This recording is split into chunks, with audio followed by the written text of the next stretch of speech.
This is the Seven Figure Standard Podcast, hosted by Arash Vasugi and Mykie Stiller, with mindset and strategies to help you break through and create personal freedom. Hello, and welcome back to the Seven Figure Standard Podcast. I'm Mykie Stiller, joined by my co-host, Arash Vasugi, and we're so happy to be with you this week. Arash, we've got a great topic we're going to cover. How are you doing? I'm doing great. How are you?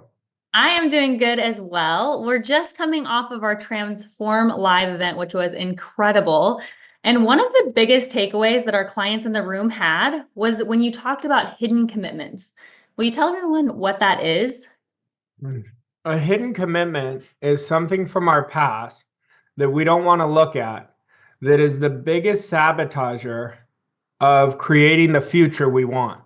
A lot of people think they can bring their hidden commitments to the future and still achieve the goal, but it's always going to keep them away from the goal. So I'm always looking at what part of my old life, what part of my old story is still there that I'm not looking at.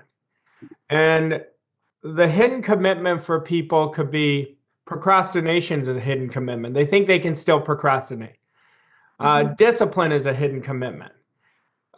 It could be not making the move before you're ready. It could be playing it safe. It could be needing to be liked. That's still a hidden commitment. So we have to understand the hidden commitment is absolutely critical to remove. And if you want to achieve a big goal. Now, can you have a hidden commitment and achieve a 1x goal? For sure you could. A 2x goal maybe. But it's not going to get you a life of freedom. So we have to be strong enough to look at that and identify what it is. Would you say that everyone has hidden commitments? Everyone. I have a hidden commitment. Every single person has a hidden commitment. So no one's exempt from this.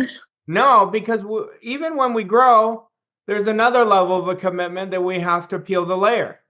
So if we start identifying, what am I not willing to look at? That's where your hidden commitment is. How is a hidden commitment different from a paradigm? Well, it's part of the paradigm, but it's a paradigm is it's a multitude of habits stored in our subconscious mind. The hidden commitment is that one identity-based behavior that doesn't serve you, but you're resisting looking at it because it may be painful. And you may have a bad relationship to it. You may say, it'll take forever for me to change this. I've tried it. I've never done it. So what people do is they bury it deep inside of them. They resist it. And the key is whatever we're resisting is our greatest gift to propel us to a massive quantum leap. Would you say that a hidden commitment is attached to a belief? Yes. It's really attached to your story. Okay. A story is something you've experienced that's real. So a lot of people's hidden commitments are playing it safe.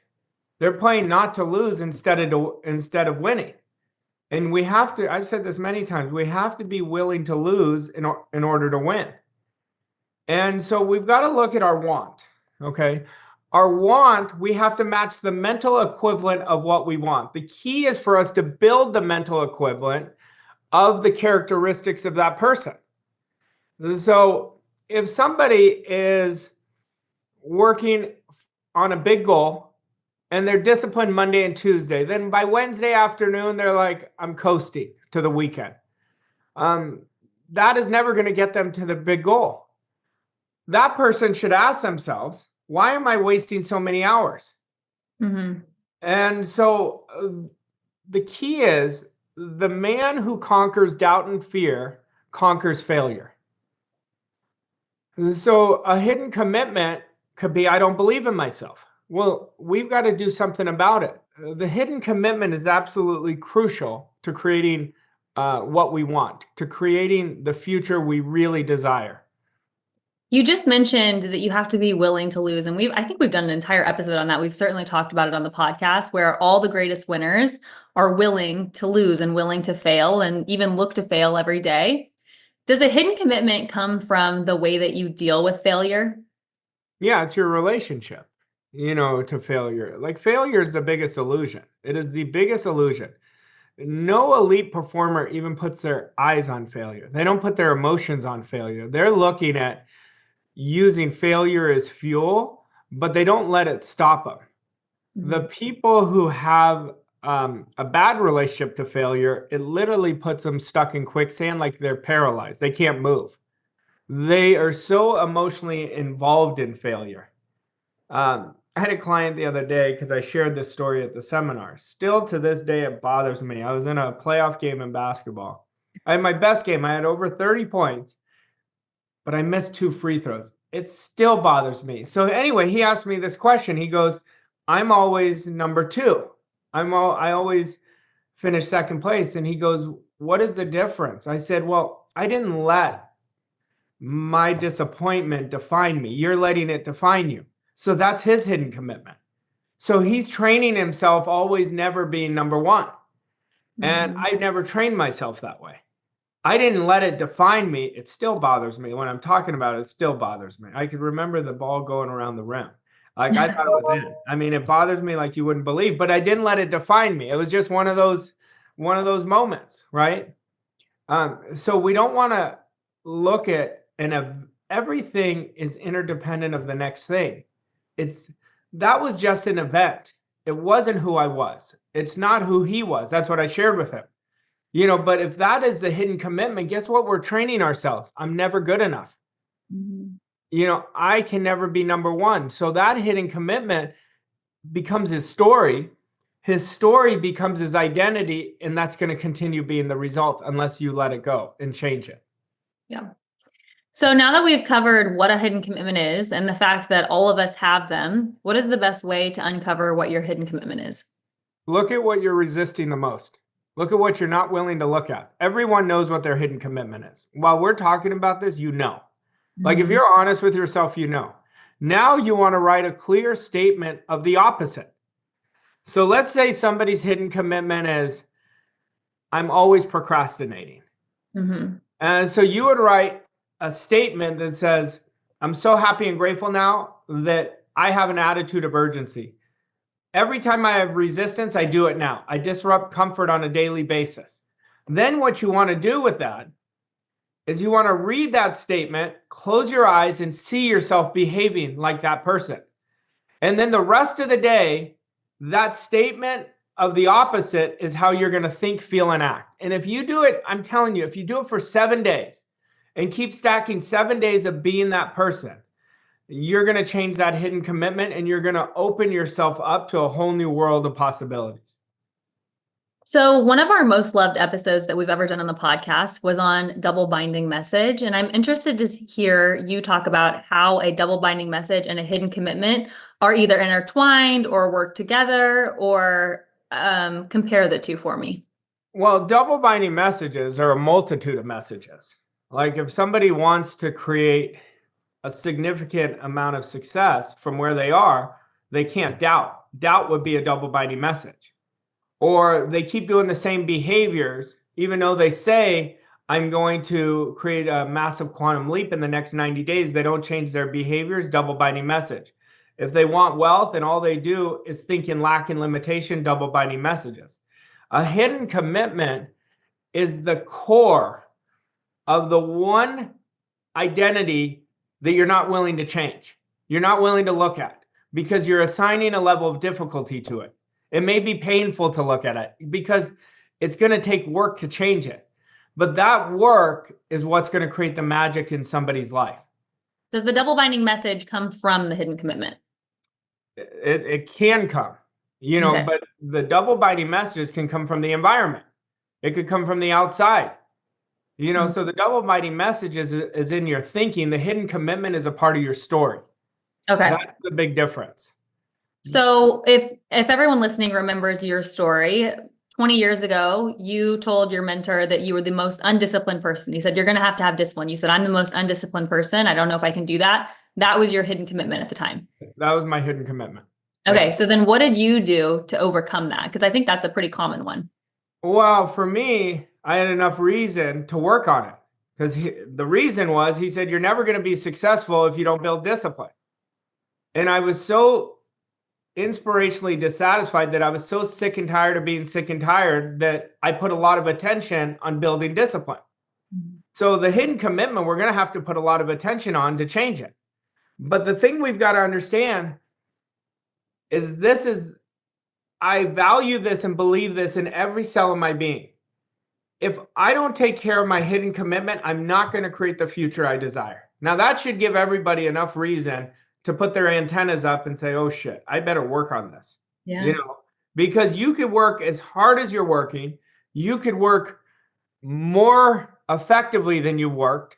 But if that story of that hidden commitment is still there, it's going to keep you from where you can go.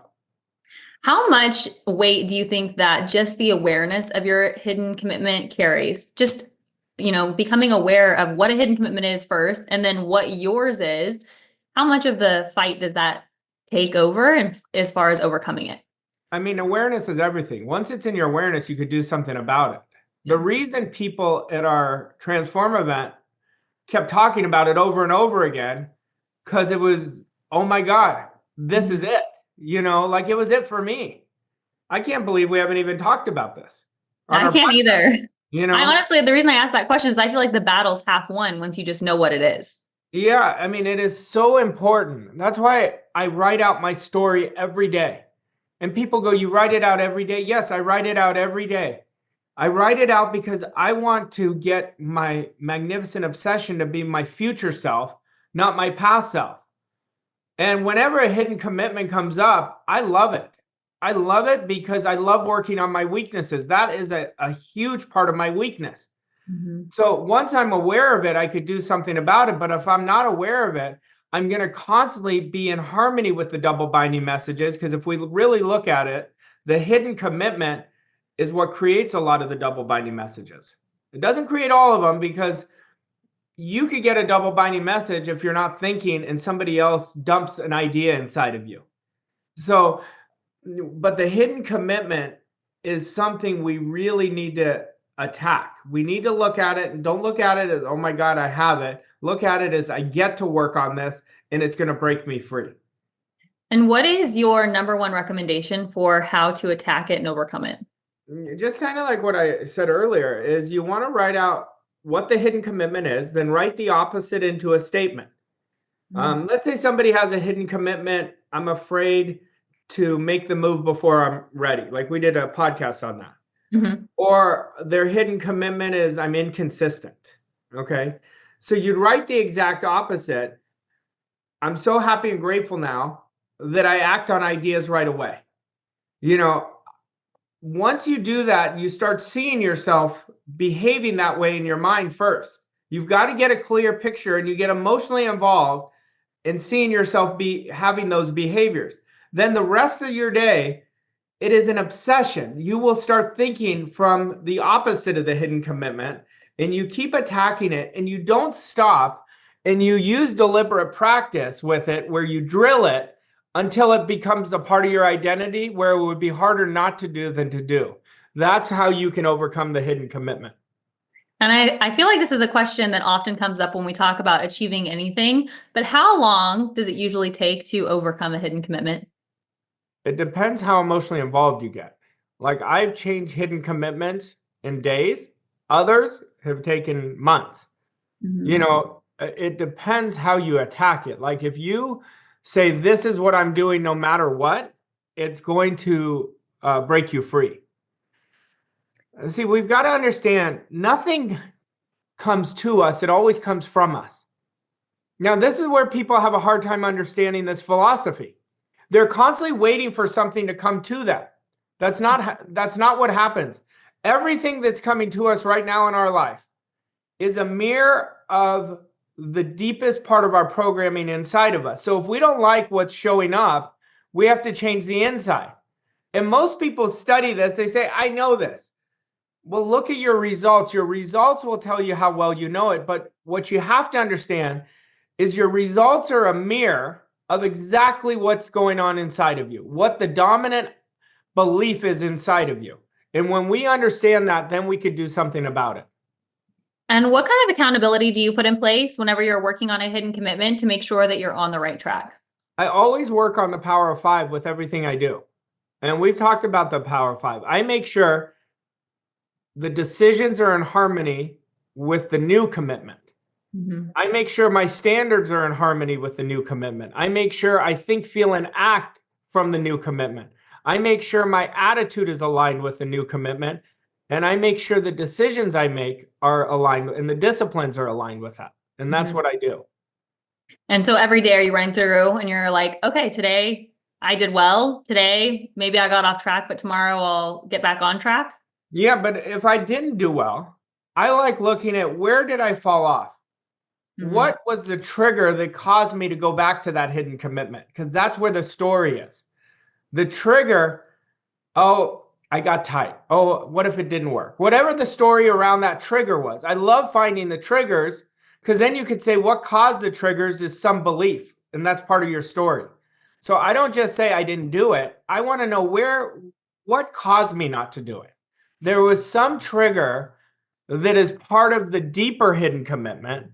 And when I can get to that, then I change it and I don't keep making the same mistake day in and day out. You know, Raj, I think so many of the concepts that we teach empower our community, our listeners, our clients to take control of their lives and their results and not be a victim to circumstances or anything on the outside. Do you think that this falls under that category? Yeah, I mean, it's personal responsibility. It's one of the key parts of changing from an average to a world-class life. Our results are nothing more but an expression of our programming. So a lot of people don't understand they're working on their programming all day long, whether they know it or not, by how they think and what their actions are. So if you want to change your results, you must change the hidden commitments, which is a part of your programming. We've got to take our programming much more seriously. But I don't mean just studying it all day long. I don't mean just keep repeating the same thing all day long. I mean thinking from the person you want to be, feeling from that person who achieved that, and taking action from that person. Action is the most important thing to change our programming. It's so much easier to behave our way into a new identity than it is to think our way into a new identity. Yet people are always wanting to study. They always want to plan. That is so in harmony with your old paradigm.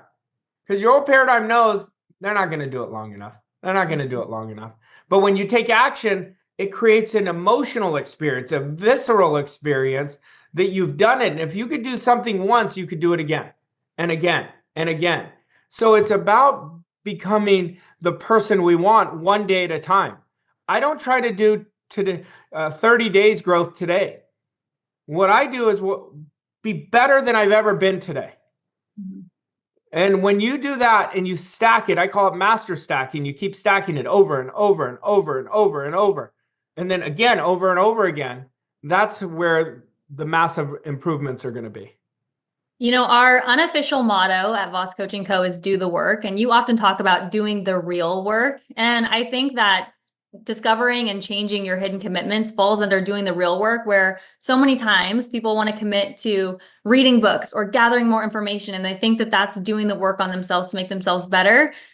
We talk about the difference between doing the real work. The real work is really identity. That's the real work, overcoming the old you.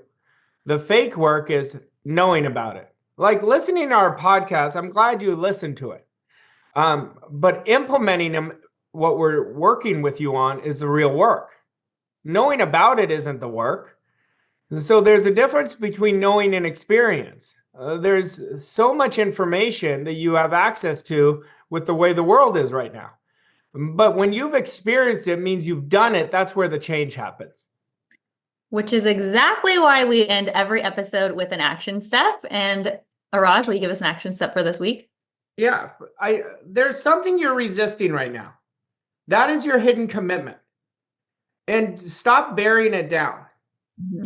A hidden commitment may be suppression. You may be suppressing your feelings. You may be not making decisions.